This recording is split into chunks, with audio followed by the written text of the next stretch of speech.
ये कुर्सी अपर्णा यादव को कितनी मेहनत के बाद मिली है, ये वही जानती है। 32 महीने तक कभी विधानसभा चुनाव तो कभी लोकसभा चुनाव में टिकट का इंतजार करती रही, पर बीजेपी ने भाव नहीं दिया और जब महिला आयोग के उपाध्यक्ष की कुर्सी मिली तो अपर्णा इसे स्वीकारने को तैयार नहीं थी। लेकिन केंद्रीय मंत्री अमित शाह से फोन पर बात के बाद अपर्णा का दिल बदला।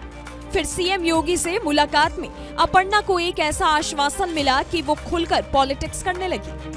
डिप्टी सीएम ब्रिजेश पाठक की पत्नी नम्रता पाठक के साथ ऑफिस पहुंचकर पदभार संभालती हैं और उसके तुरंत बाद अखिलेश यादव के बयान पर ऐसा पलटवार करती हैं कि वो पुलिस पर सवाल उठाने से पहले 100 बार सोचेंगे। मैं समझती हूँ, देखिए कि किसी प्रकार की कोई भी क्रिमिनल होता है उसकी जाति नहीं होती है।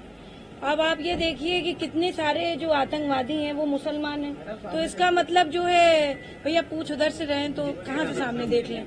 तो जो है सबसे बड़ी बात है कि जो है ऐसा नहीं होता कि हर मुसलमान आतंकवादी है ना, तो उसी प्रकार से मैं समझती हूँ कि कोई जाति नहीं होती किसी क्राइम करने की, परंतु ये जांच का विषय है कि ये किसने किया, कैसे हुआ, इस केस में जो है पुलिस पड़ताल कैसे हुई है, क्या इसमें हस्तक्षेप हुआ है और एजेंसियों का, ये चीज हमें देखनी पड़ेगी और इसकी निष्पक्ष जांच हो। उत्तर प्रदेश सरकार लगातार जो है जितना भी जो है इस तरीके का क्राइम है उसके अगेंस्ट है।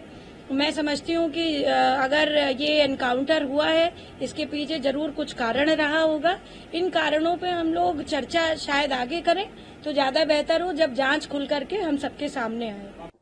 अभी हमें सुल्तानपुर के परिवार के सदस्य मिले जिनके बेटा इंजीनियर।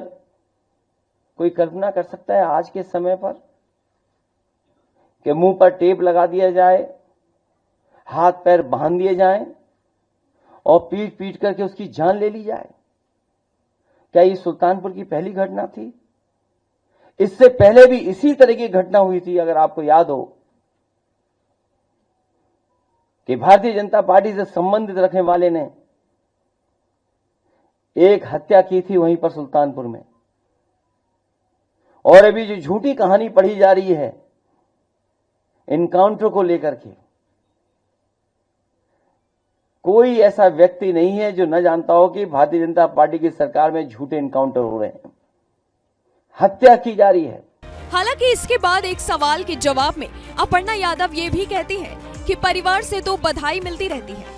जब मैंने बीजेपी ज्वाइन किया था तब अखिलेश जी ने भी बधाई दी थी, जिससे साफ समझ आता है अपर्णा ने सियासत और परिवार दोनों में संतुलन साधना सीख लिया है और अब पहले की तुलना में ज्यादा खुलकर मोदी योगी की तारीफ करती है।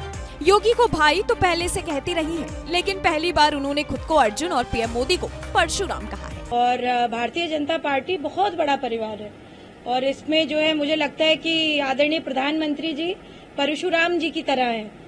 तो मुझे लगता है कि मैं पहले एकलव्य थी, मुझे कोई जिम्मेदारी नहीं मिली थी, अब जो है जिम्मेदारी मिल गई है तो मुझे लग रहा है कि मैं शायद अर्जुन की तरह काम करूंगी। तो इसलिए प्रधानमंत्री जी का मैं हृदय से धन्यवाद देना चाहती हूँ। आदरणीय श्रीमती नम्रता पाठक जी भी आई हैं मेरे साथ। उन्होंने मुझे बोला कि भाई राधाष्टमी के दिन ज्वाइन करो, उन्होंने खुद दर्शन करने गई थी तो मैं सोचा चलिए फिर आज हम लोग ज्वाइन कर लेंगे। अपर्णा के इन बयानों के बाद बीजेपी ने राहत की सांस ली है, क्योंकि 3 सितंबर को जब अपर्णा को उपाध्यक्ष पद की जिम्मेदारी मिली थी तो खबरें आई थी कि वो नाराज है और सपा में घर वापसी का मन बना रही है।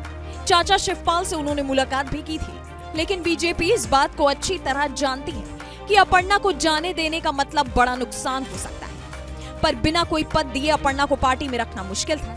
खुद सपा के कई नेता भी इसे लेकर सवाल उठाने लग गए थे, इसलिए बीजेपी ने उपचुनाव से पहले पद देकर एक बड़ा दांव चल दिया है।